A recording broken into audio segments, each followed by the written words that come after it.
Thanks, John. I'd also like to thank the Law Review for the opportunity to be here today as well. I'll try to be brief on mine, allow some opportunity for comments. And I'm going to be discussing the subsurface trespass issues. I think we're all pretty much well aware now that the vast majority of production of oil and gas in North Dakota these days is from horizontal wells that are hydraulically fractured, either 640, 1280 spacing units primarily. And when you've got production from those types of wells, the potential for these subsurface trespass issues can arise. And there is a lot of law review secondary material out there that discusses these types of topics, but really there's not much in the way of case law, particularly in North Dakota, on these issues. The first subsurface trespass issue I'm going to discuss relates to when you've got hydraulic fracturing, and until the coastal oil and gas case versus Garza Energy Trust, there really wasn't much guidance with respect to case law. I guess I will point out too, if you're looking at this site, it's actually Southwest 3rd. There's an error in there, 368 Southwest 3rd, number 1. But essentially, in a nutshell, the facts of that case was the coastal drilled a well in what I'll refer to as Tract A. They fracked that well, and the fractures migrated into the adjacent Tract B, allowing gas from Tract B to migrate into Tract A and be produced from that well. Obviously, the mineral owners in the Tract B did not like that. They ended up bringing suit, raised a number of claims, and several months after filing the initial suit, the mineral owners in Tract B asserted a claim for trespass, alleging that Coastal's fracking of the well was the Coastal fee number 1. The fracking of that well, located in Tract A, invaded the reservoir in Tract B, causing a substantial drainage of gas from B into A. Now the Supreme Court of Texas, when they got the case, they framed the primary issue as whether a subsurface hydraulic fracturing of a natural gas well that extends into another person's property is a trespass for which the value of the gas drained from that tract can be recovered as damages. And the court in that case ultimately held that the rule of capture barred the recovery of damages. And it's interesting that there was evidence presented in the case that approximately 25 to 35% of the gas produced from that well on what I've called Tract A was gas that was drained from Tract B. But ultimately what it came down to is that the court explained in that case that an actual trespass requires actual injury, and that the mineral owner's only claim of injury was that Coastal's fracking operation had made it possible for the gas to flow from beneath Tract B into Tract A, but that claim's precluded by the rule of capture. The court pointed out that the mineral owners in Tract B, they didn't claim that the fracking operation from that well had damaged, a well on Tract B, or that it had damaged the formation in Tract B. So therefore, they didn't have a claim for recoverable damages.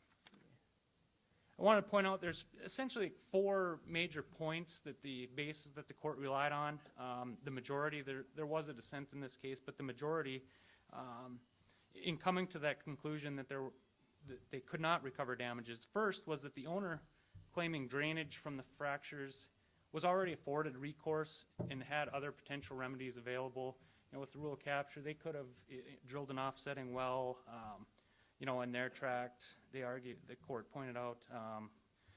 Secondly, they noted that allowing a claim would infringe on the Railroad Commission's duty of regulating production. It's already a heavily regulated industry, and the Railroad Commission, the regulatory body in the state of Texas, already regulated the fracturing and production from the well.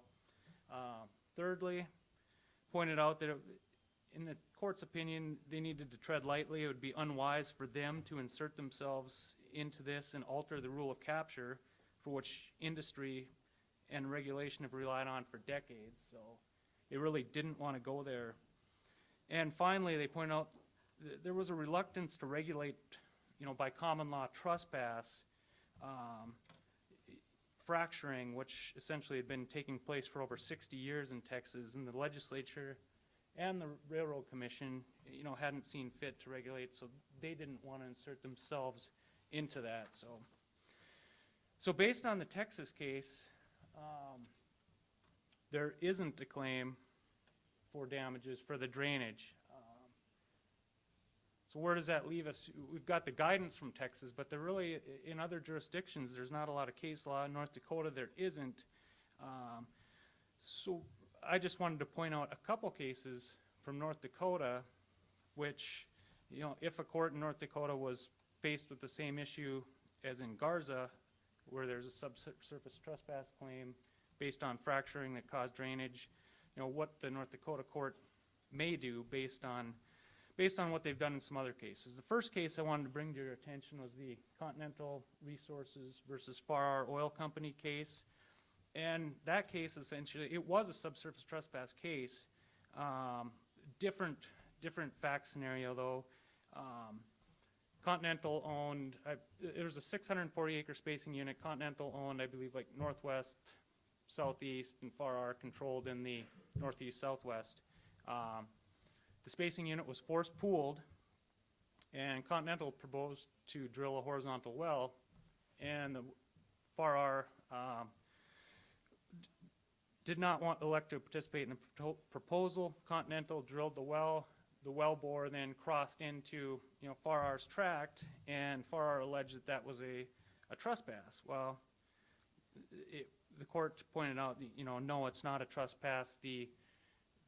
All the interests were force pooled, and in doing so, they addressed the rule of capture, noted the modification of the traditional property law principles, how they've been modified by the state's Conservation Act.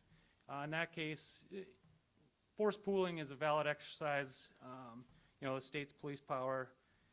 Continental took advantage of that. They did force pool it, and the court pointed out, yes, you have property rights, but those rights aren't absolute. They are subject to the police power of the state to impose restrictions on the private rights. So therefore, in this case, then the property law of trespass was superseded by the state's regulations. And one other case, it's not a trespass case, but this also points out kind of the reluctance of the state or the courts to get involved and insert themselves into a regulated area. The Eglin case versus Continental Resources, that was a case where there was a provision in a lease in which the lessor said that the lessee could not pool the interest without prior express written consent from the lessor. Well, Continental, working interest owner in the lease, went ahead and force pooled the interest. They didn't get the consent. The court pointed out that in force pooling, the consent is irrelevant. They have the right to do that. And they also pointed out then that, allowing somebody, a lessor, to put a provision into their lease that would defeat, the Continental or another operator's right to use force pooling, that wouldn't be right, that it would inhibit the use of a statutory procedure designed to implement the strong public policy of fostering efficient development. So they didn't want to do something that would prevent a company from, efficiently and effectively recovering oil and gas. Somebody could stick a provision in there which would prohibit that, so that would violated public policy. And the reason I point out the Farrar and the Eglin cases, kind of similar to, if you look back at the rationale from Garza, the 4 points, the court in Eglin and Farrar kind of used some of that same rationale and analysis to come to their conclusions. So I think consistent with that analysis and the majority in Garza, that if there was a subsurface trespass claim based on hydraulic fracturing, that a North Dakota court may come to the same conclusion as Garza. The next subsurface trespass issue I wanted to discuss relates to when you're drilling a horizontal well from an off-unit location. What do I mean by that? If you look on the diagram, I've got sections 1 and 12. In my example, be a spacing unit, a 1,280 acre spacing unit pooled. 13 and 24 would also be a 1,280 acre spacing unit. And the little black rectangle there in section 12, that's meant to depict the surface location from which the wells would be drilled.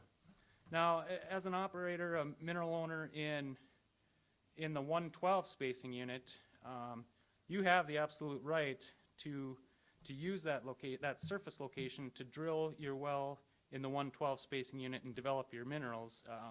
Mineral estate's dominant, so you have that right to use that location, obviously subject to the surface owner protection provisions need to be compensated and so forth. Where the issue comes in is if you want to use that location in section 12 to drill your wells to produce from the 1324 spacing unit. Now, as a mineral owner in the 1324 spacing unit, you do not have the right to use the surface in section 12 to develop minerals in 13 and 24, obviously. Clearly, you're going to have to get an agreement, an easement or agreement from the surface owner in 12 to drill your well that's producing from 13 and 24. Okay? But do you have to get permission from anybody else? Do you have to get permission from the owner of the mineral estate beneath that surface location in section 12 to develop 13 and 24? And there's not really case law out there on that, but I think generally the answer is no, you're not going to, assuming that your well bore is cased through, all the way until it reaches into section 13, and assuming you're not collecting any data, any information as you're going through section 12, you're generally not going to need a separate easement or agreement from the mineral estate owners beneath the surface location in 12 to drill that 1324 well.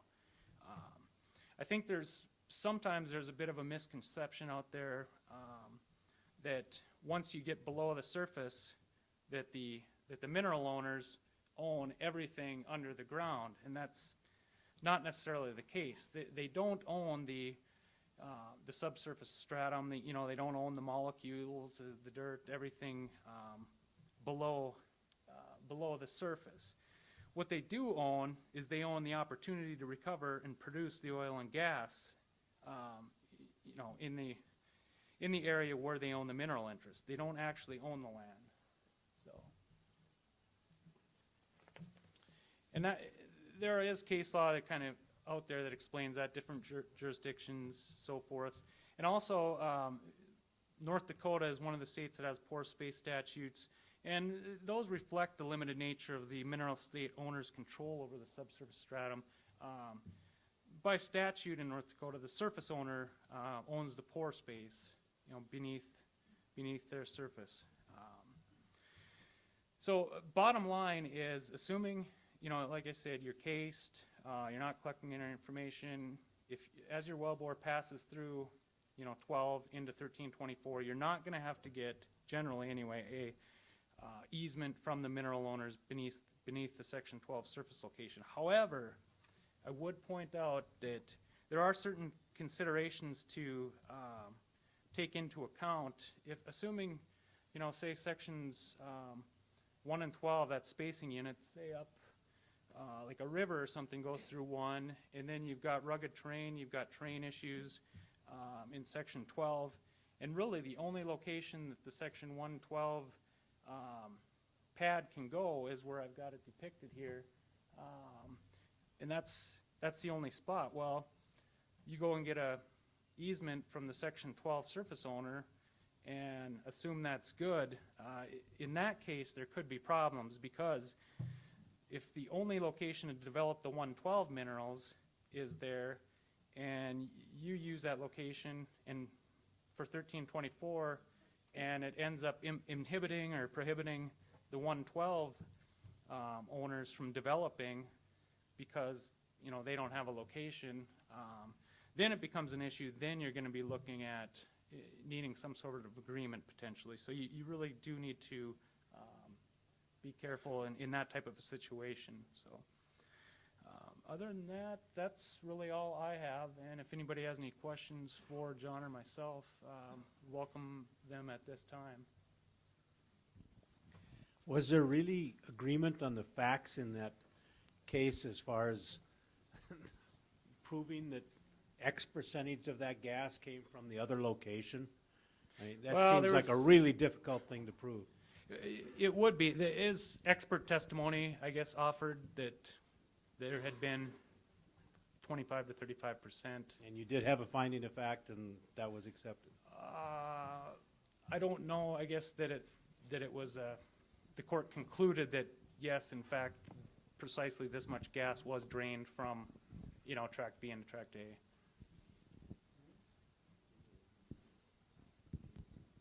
I'm just curious if you have upper hole production, if you're trespassing drilling through into a bottom hole well. If you have to drill through production, if you have leases below production, Sure. Are you trespassing if you drill through those formations? If you're cased and you're not interfering with the ability to produce from the other formations, you should be okay. John, the statute says that Industrial Commission may impose a risk penalty on drilling and completion costs. Does the risk penalty also apply to normal monthly operating costs? No. It's drilling and completion only. There's been a couple cases where it's been a question as to whether it applies to recompletion costs. The commission has said not unless the recompletion involves drilling or completing. In other words, some kind of actual drilling rig application or recompleting a different zone. My question might require you to go back a little bit. You assumed a knowledge level that I didn't have. You talk about forced pooling. You talked about the joint operating agreement.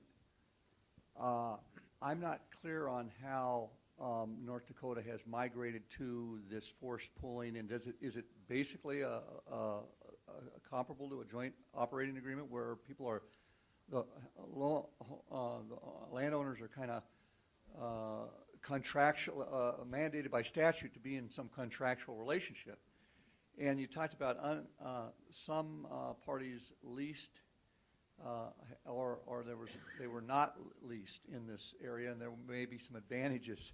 I kind of went over my head. Could you help a little bit and put that in context? Sure. Years ago, there was nothing called spacing. I mean, basically, owners could drill wells wherever they had minerals. So if you had a 2.5 acre tract of minerals, you could drill a well. And there are some real horror stories, usually from South Texas that deal with, or West Texas, that deal with what happens. And you get over-drilling. You get wells popping up every place so everybody can recover their share of minerals. So in the 1920s, 1930s, it was a joint effort between the federal government and individual state governments, but basically provided a system of conservation regulation. A key part of conservation regulation is spacing. Spacing limits the number of wells that can be drilled. And in spacing for horizontal wells, generally it's 1,280 acres. So either one, or now it's pretty common to have multiple wells can be drilled on a 1,280 acre tract for the Bakken. So what that says is that only one company gets to drill that well on that 1,280 acre tract. So it takes away the right of any other mineral owner or lessee in that tract to drill a well. So pooling is what complements spacing and prevents spacing from being an unauthorized taking. Pooling says that everybody must have their opportunity to get their fair share of mineral production from that tract. And by pooling, you ameliorate the taking aspects of spacing. So pooling is a necessary complement of spacing. Forced pool, there's an old case in North Dakota, Shank versus North American Royalties, that says spacing does not pool. In a lot of states, when a spacing unit is established, that effectively combines the interest in that spacing unit, gives everybody a proportionate share of production from that spacing unit. But there's an old case from the 1970s in North Dakota that says that doesn't happen in North Dakota. So you have to pool the interest to make sure everybody gets their chance to participate. Force pooling is kind of an administrative act. The statute says the commission shall force pool when there are separately owned tracts or separately owned interests in a spacing unit. There's no voluntary pooling arrangement, in other words, a contract that provides for pooling, and one company drills a well. So under the statute, when certain facts are established, the commission is required to enter spacing. It becomes ministerial. So now you have a situation where you have a spacing unit established, one operator gets to drill a well in there. How do the other operators, other working interest owners or unleased mineral owners participate? That's where the pooling comes in. North Dakota has, for many years, North Dakota said that when a well was drilled, the operator wasn't entitled to any penalty at all. And in the 1980s that was changed, but again, it was changed so that on an unleased mineral interest, you only get a 50% penalty. That means that if you carry a mineral interest, you only recover 150% of your costs. You recover 300% of your costs if it's a leased mineral owner. So basically, what you're doing is taking a risk. If you have a small enough interest in minerals that it won't stop a well from being drilled, and if you assume that there's not a lot of risk in drilling a Bakken well, which might be true, there isn't geologic risk, but there is a lot of completion risk, a lot of technical risk in drilling Bakken wells. You might conclude as an unleased mineral owner that in a lot of cases you'll be better off if you don't lease and don't participate, but simply get carried under the statute. North Dakota treats unleased mineral owners very well with a 50% penalty. You get a royalty share. All you give up is your bonus. If you know, a good bonus for Bakken is maybe a couple $1,000s an acre if you have 5 acres, so you're maybe giving up $10,000 in bonus, but you stand to gain a whole lot more than that by getting your 8/8 share of production ultimately rather than your 1/8 share. Thank you, Mr. Morrison and Mr. Mann.